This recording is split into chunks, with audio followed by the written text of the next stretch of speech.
할렐루야. 성도 여러분 안녕하세요.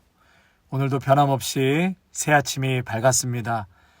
이처럼 어제나 오늘이나 영원토록 변함없으신 우리 하나님, 우리를 사랑하시고 복 주시기를 원하시는 하나님 바라보시면서 오늘도 힘찬 하루 시작하시기를 바랍니다. 5월 25일 수요일 새벽 예배 하나님 앞에 드리겠습니다.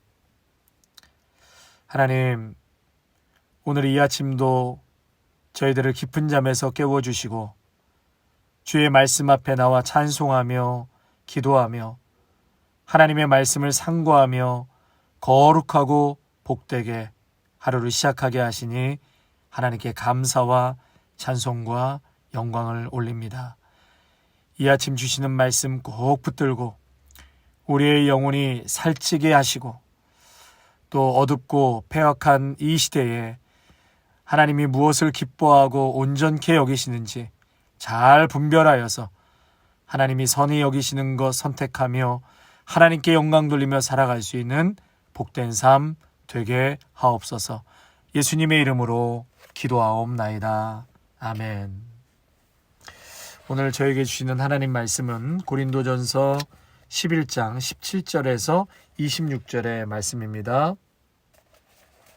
고린도전서 11장 17절에서 26절 말씀 보시겠습니다. 내가 명하는 이 일에 너희를 칭찬하지 아니하나니 이는 너희의 모임이 유익이 못되고 도리어 해로움이라. 먼저 너희가 교회에 모일 때에 너희 중에 분쟁이 있다함을 듣고 어느 정도 믿거니와 너희 중에 파당이 있어야 너희 중에 옳다 인정함을 받은 자들이 나타나게 되리라. 그런즉 너희가 함께 모여서 주의 만찬을 먹을 수 없으니 이는 먹을 때에 각각 자기의 만찬을 먼저 갖다 먹으므로 어떤 사람은 시장하고 어떤 사람은 취함이라. 너희가 먹고 마실 집이 없느냐? 너희가 하나님의 교회를 업신 여기고 빈궁한 자들을 부끄럽게 하느냐? 내가 너에게 무슨 말을 하랴? 너희를 칭찬하랴? 이것으로 칭찬하지 않노라. 내가 너에게 전한 것은 주께 받은 것이니 곧 주 예수께서 잡히시던 밤에 떡을 가지사 축사하시고 떼어 이르시되 이것은 너희를 위하는 내 몸이니 이것을 행하여 나를 기념하라 하시고 식후에 또한 그와 같이 잔을 가지시고 이르시되 이 잔은 내 피로 세운 새 언약이니 이것을 행하여 마실 때마다 나를 기념하라 하셨으니 너희가 이 떡을 먹으며 이 잔을 마실 때마다 주의 죽으심을 그가 오실 때까지 전하는 것이니라. 아멘. 오늘 본문의 말씀은 이 성만찬과 예배에 대해서 사도 바울이 고린도 교회 성도들에게 지금 전하고 있는 메시지라고 할 수 있습니다. 자, 17절 말씀 보시면은요. 내가 명하는 이 일에 너희를 칭찬하지 아니하리니 칭찬할 수 없다. 왜요? 너희의 모임이 유익이 되지 못한다. 오히려 해로움이 된다. 지금 너희들의 모임이 교회 안에서 해롭기 때문에 나는 그것을 칭찬할 수 없다라고 바울이 강한 어조로 말하고 있는 것이죠. 여러분 지금 무엇이 문제인가요? 고린도 교회에 성만찬을 하는데 이 성만찬이 교회에 유익이 되지 못하고 17절에 보니까 해로움이 되고 있다. 어떻게 먹었기에 이 성만찬 때문에 교회에 해가 되었는가? 더구나 18절에 보니까 성만찬 때문에 교회 안에 분쟁까지 생겨났다고 말하고 있습니다. 그렇다면 여러분 오늘 이 본문의 말씀은 과연 고린도 교회 안에 어떠한 잘못, 어떻게 성만찬을 잘못했길래 분쟁까지 일어났는가 우리가 살펴보고 또 우리의 교회는 이러한 모습은 없는지 다시 한번 반성하고 건강한 교회의 모습으로 공동체로 가야 할 것이다 라고 생각이 됩니다. 오늘 말씀을 또 주의 깊게 들어주시면 감사하겠습니다. 자, 계속해서 19절에 보니까 너희 중에 파당이 있어야 너희 중에 옳다 인정함을 받는 자들이 나타나게 됐다. 교회 안에 파당이 있었다는 거예요. 사람을 나누어 차별하는 파당이 있었다. 그리고 옳다 인정함을 받는다. 누가 옳다 인정함을요? 고린도 교회 성도들 중에 세상적으로 신분이 높은 사람들, 이 사람들이 굉장히 우월하다 혹은 옳다라고 인정함을 받았다는 것입니다. 여러분, 세상에 권위가 있고 권세가 있고 부자는 다 의롭고 옳다라고 말할 수 없죠. 예, 그런데 고린도 교회 성도들은 세상의 것 가진 거에 따라서 저 사람은 의롭고 옳은 사람이다. 그리고 그러한 사람들은 따로 모여서 식사를 했다라는 거예요. 따로 고른 사람들끼리 사람을 편당을 지었다. 아주 잘못된 그러한 어떻게 보면 교회라고 할 수 없지요. 이러한 모습이 고린도 교회 안에 아주 진하게 있었다는 것입니다.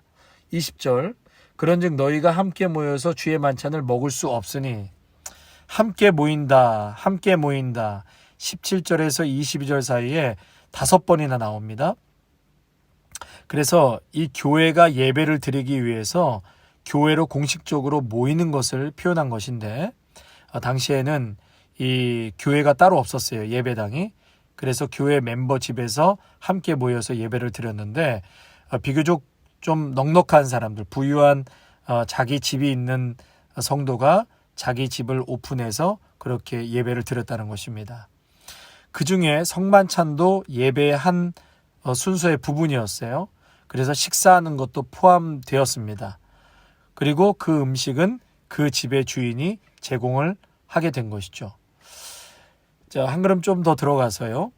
이 고린도 교회의 성만찬 문제를 우리가 이해하려면 1세기 헬라인들의 만찬 문화를 먼저 이해할 필요가 있습니다.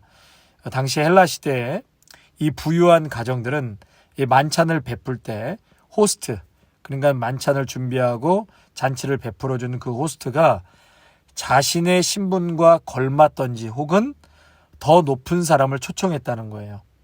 그래서 만찬 자체가 초대받은 사람들에게는 아주 영예가 되었습니다. 만약 그날 만찬에 여러 신분의 사람들이 참석할 경우에는 참석자들의 신분을 등급으로 나눠서 음식과 포도주와 식사도 장소도 등급으로 나눠서 그렇게 식사를 했다는 거예요. 예, 당시에 그게 관습이었다고 합니다. 자, 그런데 지금 바울이 뭐라고 말합니까?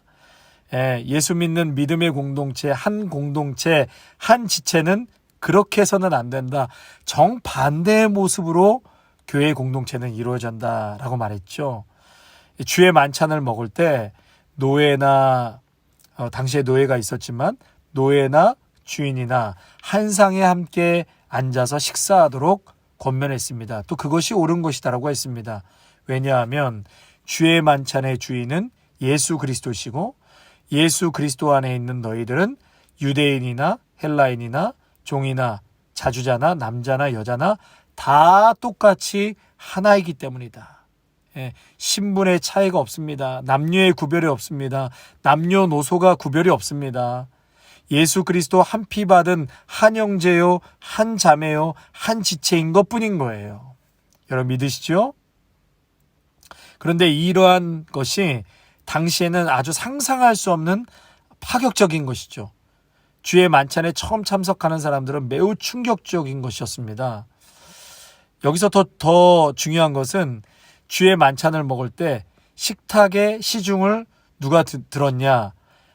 노예가 시중을 든 것이 아니라 교회의 지도자들이 식탁에 시중을 들었습니다. 특별히 교회 직분자 중에 집사가 그 시중을 들었다고 그랬어요.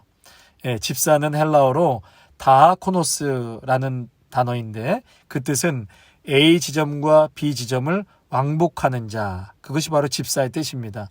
그러니까 부엌과 식당을 왕복하며 식사 시중을 드는 사람, 다하코노스, 바로 집사였다는 것이죠. 그런데 지금 교회로 모여서 주의 만찬을 먹을 때 식사 시중을 그 집의 노예가, 집사가 하지 않고 오히려 노예나 집사는 대접을 받고 그 집 주인이 시중을 들었다는 거예요. 여러분, 이것이 바로 기독교이기 때문에 가능한 것입니다. 2000년의 역사를 거슬러서 노예 제도가 있었던 그 시대에 모두가 평등하다, 한 지체다. 여러분, 이러한 개념을 선포했다는 것입니다. 할렐루야. 그래서 2000년 전에 여러분 그때 바로 주인이 종들을 대접하고 한 식탁에 둘러앉아서 밥을 먹었다는 것은 가히 충격적이지 않을 수가 없었던 것이죠. 여러분, 그것이 바로 예수 그리스도의 모범을 따른 것입니다. 우리 예수님께서는 평소 제자들과 식사할 때도 식사 시중을 예수님이 많이 드셨습니다. 누가복음 22장 27절에 보면 앉아서 먹는 자가 크냐 섬기는 자가 크냐. 예수님 스스로가 섬기는 자다. 나는 너희 중에 섬기는 자로 있노라. 그렇게 말씀하셨습니다. 자, 그런데 이렇게 가르치고 바울이 이제 고린도 교회를 떠났는데 한참 시간이 지난 후에 예전에 예수님을 믿지 않았던 방식으로 세상의 방식이 다시 교회로 들어와서 파당을 짓고 등급을 나누고 그렇게 잘 살고 부자고 힘 있는 사람들끼리 먼저 먹고 즐겼다라는 거예요. 더 이상 교회로서의 그러한 정체성, 기능이 상실된 거죠. 21절 이는 먹을 때 각각 자기의 만찬을 먼저 갖다 먹으므로 어떤 사람은 시장하고 어떤 사람은 취함이라. 여기서의 문제는 먼저 오는 사람이 음식을 다 먹고 나중에 오는 사람은 남은 음식이 없어서 굶는 것이 아니라 부유한 자들이 먼저 가장 좋은 음식을 다 가져가서 먹고 또 따로 식당에서 먹고 그들은 포도주로 취할 정도로 많이 마시게 되었지만 신분이 낮은 사람, 이런 사람들은 찌꺼기 음식을 먹고 그것도 양이 부족했다는 것이에요. 네. 당시에 이 식당에 한 9명 정도가 앉아서 먹었는데 그 당시에는 이렇게 누워서 먹는 게 그들의 풍습이었습니다.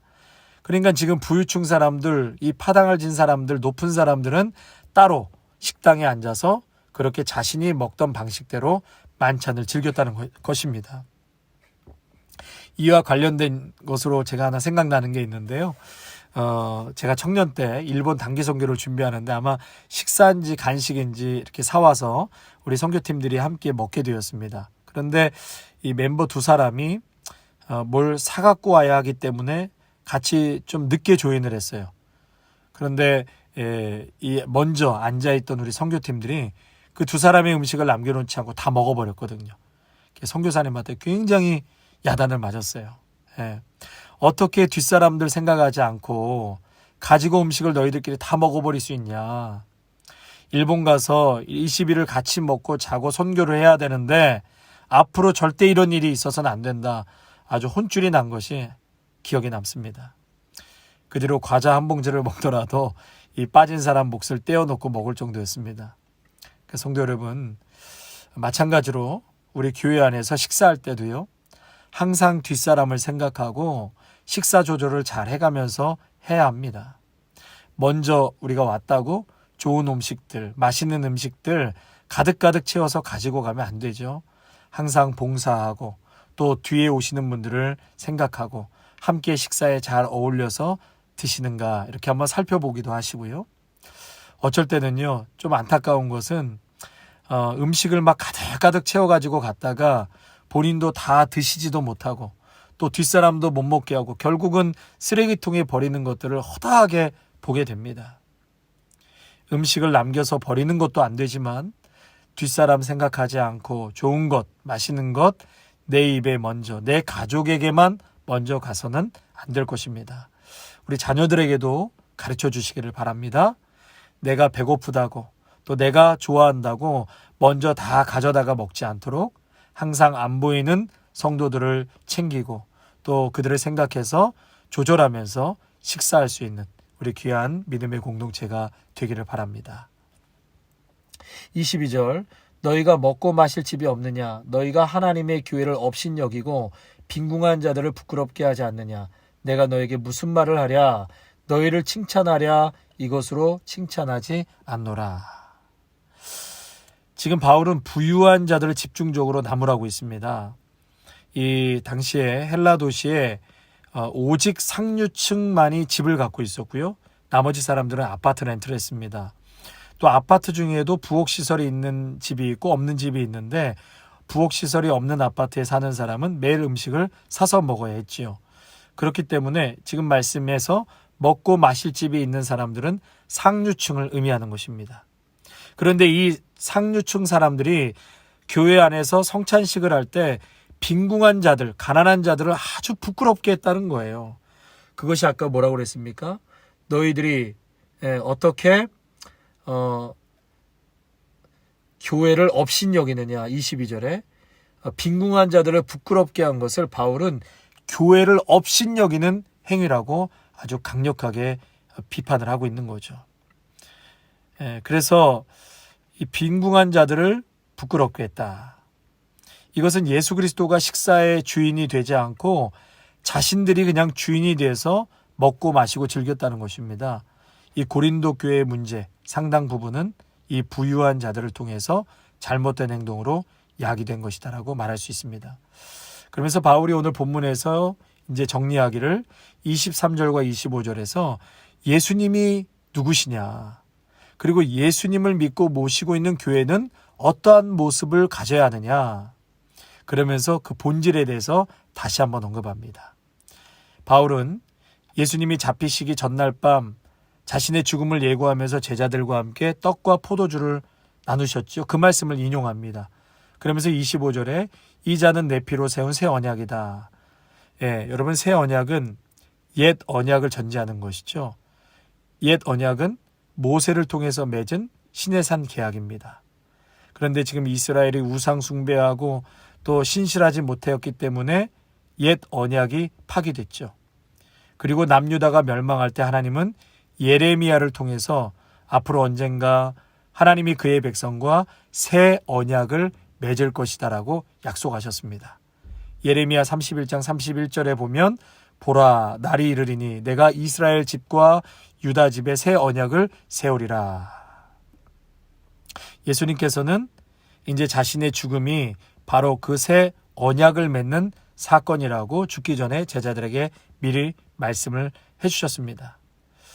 그래서 교회는 어떤 게 전제돼야 되는가?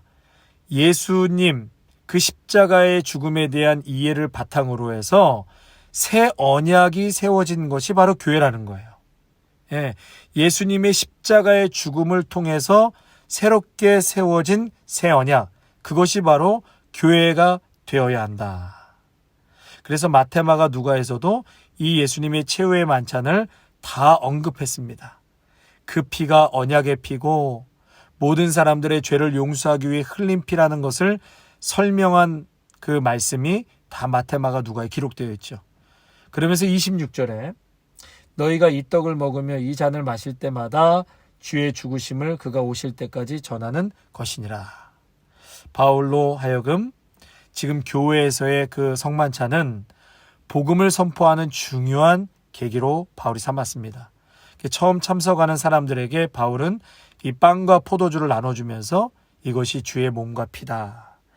당연히 그들은 바울에게 이게 무슨 뜻이냐 질문했겠죠.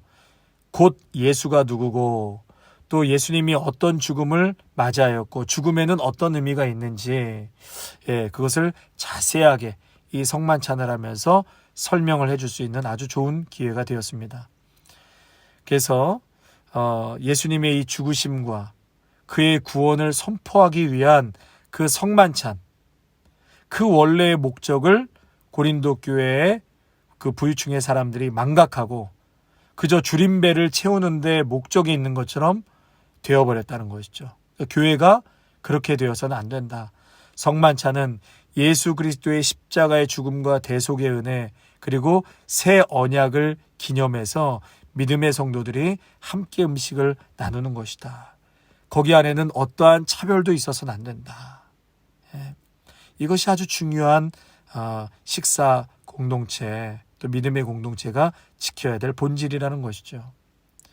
그렇게 하나님의 은혜를 나타내었는데 바로 이것을 상징해야 할 주의 만찬이 고린도 교회에서는 인간의 욕심과 분열을 나타내는 결과를 초래하게 되었다라고 안타까워하는 바울의 모습을 보게 됩니다.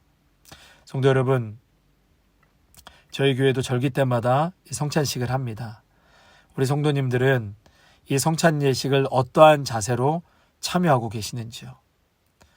우리를 구원하시기 위해서 찢기신 몸과 또 흘리신 피라는 것이 정말 진하게 느껴지십니까? 아니면 습관적으로 아무 감흥 없이 성찬식을 대하고 있지는 않은지요? 또 그것을 통해서 우리가 한 피바다 한 몸 잃은 한 지체라는 것을 우리는 끊임없이 상기하고 그래서 결단코 교회 안에서 파당이나 편가름이 있거나 신분이 옳고 정하다, 속하다 이렇게 절대로 나누거나 말할 수 없습니다. 우리의 식사도 그런 의미에서 서로를 잘 배려해서 함께 나누고 함께 기뻐하고 또 모두가 함께 배부르고 축복할 수 있는 그러한 아름다운 공동체가 되기를 바랍니다. 아멘. 찬송가 286장 1절과 3절 찬양하겠습니다.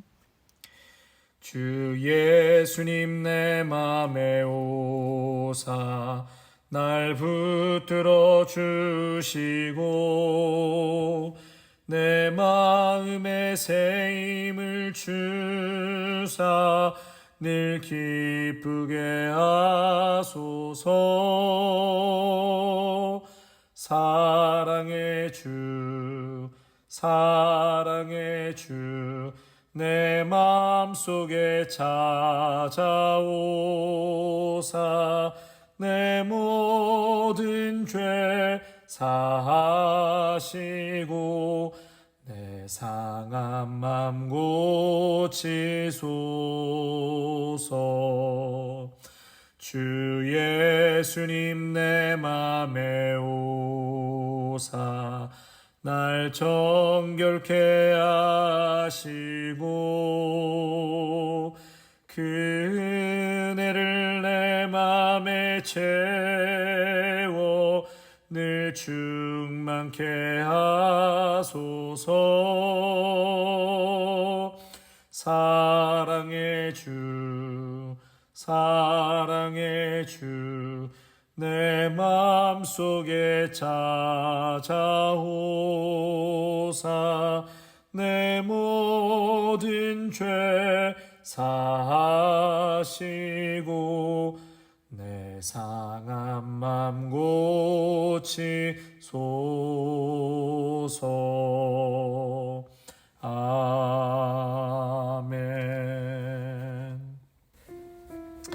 하나님, 사도 바울은 고린도 교회 성도들에게 예수님께서 제자들에게 최후의 만찬을 베풀면서 이것이 내 피요 언약의 내 살이라.